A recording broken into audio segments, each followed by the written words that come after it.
తోడి అల్లుళ్ళు. బీదరైతు కామరాజు ఇద్దరు కూతుళ్లకు పెళ్లిచేసి చితికిపోయాడు. పెళ్ళిళ్ల ఖర్చుల కింద ఉన్నదంతా ఊడ్చిపెట్టుకుపోగా చారెడు పొలము, బండి, ఎడ్లు మిగిలాయి.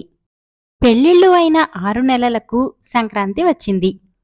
పండగకు కూతుళ్లను, అల్లుళ్లను ఆహ్వానించమని కామరాజుతో అతని భార్య అన్నది. కామరాజు ఆ మాటలకు తల ఆడించాడే కాని ఏమీ చేయదలచలేదు. అయితే కాపురానికి వెళ్లిన చిన్న కూతురికి పుట్టింటి మీద గాలిమళ్ళి తన భర్తతో సంక్రాంతి పండుగకు పోదామన్నది. మీ నాన్న పిలవలేదు కదా, పిలవని పేరంటానికి దేనికి అన్నాడు చిన్న అల్లుడు. మనల్ని మా నాన్న పిలవాలా, పండగ కదా, వెళ్దాం అన్నది చిన్న కూతురు. చిన్న అల్లుడు సరేనన్నాడు. అలాగే కామరాజు పెద్ద కూతురు కూడా తన భర్తను పండగకు తన పుట్టింటికి బయలుదేరదీసింది. పెద్ద అల్లుడు మొదట ఒప్పుకోలేదు.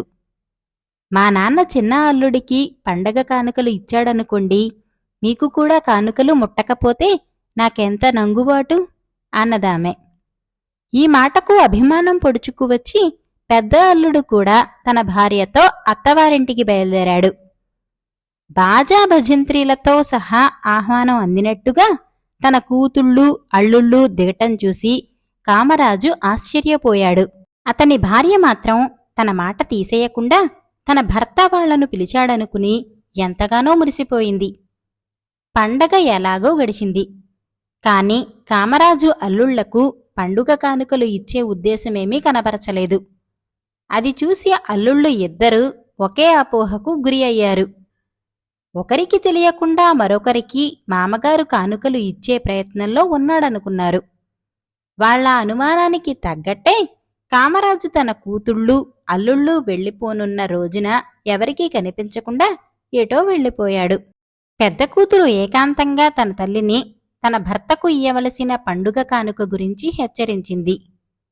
తల్లి అయోమయంగా, మీ నాన్న ఇంట్లో ఉన్న ధాన్యం అమ్మి నీ పెళ్లికైనా అప్పులు తీర్చి ఏమన్నా మిగిలితే కానుక ఇచ్చావారేమో అన్నది. ఈ మాటలు చాటున ఉన్న చిన్న కూతురి చెవిన పడ్డాయి. ఆమె కూడా గబగబా పోయి పండుగ కానుకల గురించి తల్లిని అడిగింది. మీ నాన్న ఎడ్లను అమ్మి నీ పెళ్లికైనా అప్పు తీర్చి ఏమన్నా మిగిలితే కానుకలు ఇస్తారేమో, ఆ సంగతి నాకు తెలియదు అన్నది. ఈ సమాచారం తమ భార్యల ద్వారా అల్లుళ్ళు తెలుసుకున్నారు. పెద్ద అల్లుడు బండికి ఎడ్లను పూంచి బండిమీద ధాన్యం బస్తాలు వేసుకుని సంతకు బయలుదేరారు. చిన్న అల్లుడు సమయానికి పరిగెత్తుకుంటూ వచ్చి ఆ బండిలోనే ఎక్కాడు. బండి సంతకు చేరింది. పెద్ద అల్లుడు ధాన్యం అమ్మటానికి ఒకవైపు, చిన్న అల్లుడు ఎడ్లను అమ్మటానికి ఇంకోవైపు బయలుదేరాడు. ఇద్దరికీ అమ్మకాల గొడవ తెలీదు. ధాన్యం వర్తకులు పెద్ద అల్లుడి చుట్టూ చేరి ధాన్యం ధర అడిగారు. పెద్ద అల్లుడు ఏదో గుణించుకుని నోటికి వచ్చిన ధర చెప్పాడు. వర్తకులు గొల్లున నవ్వారు. అతను అడిగినది చిల్లరగా అమ్మే బియ్యం ధర. వర్తకులు ఎందుకు నవ్వారో పెద్ద అల్లుడు ఊహించలేక, మీరు ధాన్యం ఏ ధరకు కొంటారు అని అడిగాడు.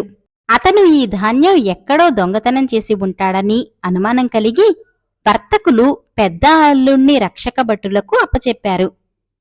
చిన్న అల్లుడి గతి అంతే అయింది.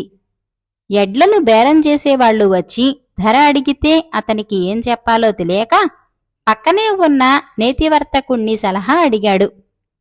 ఎడ్లను కొనేవాళ్లకు అనుమానం తగిలి అతను ఎవరి ఎడ్లనో తెచ్చి అమ్మజూస్తున్నాడని రక్షక భటులకు పట్టి ఇచ్చారు.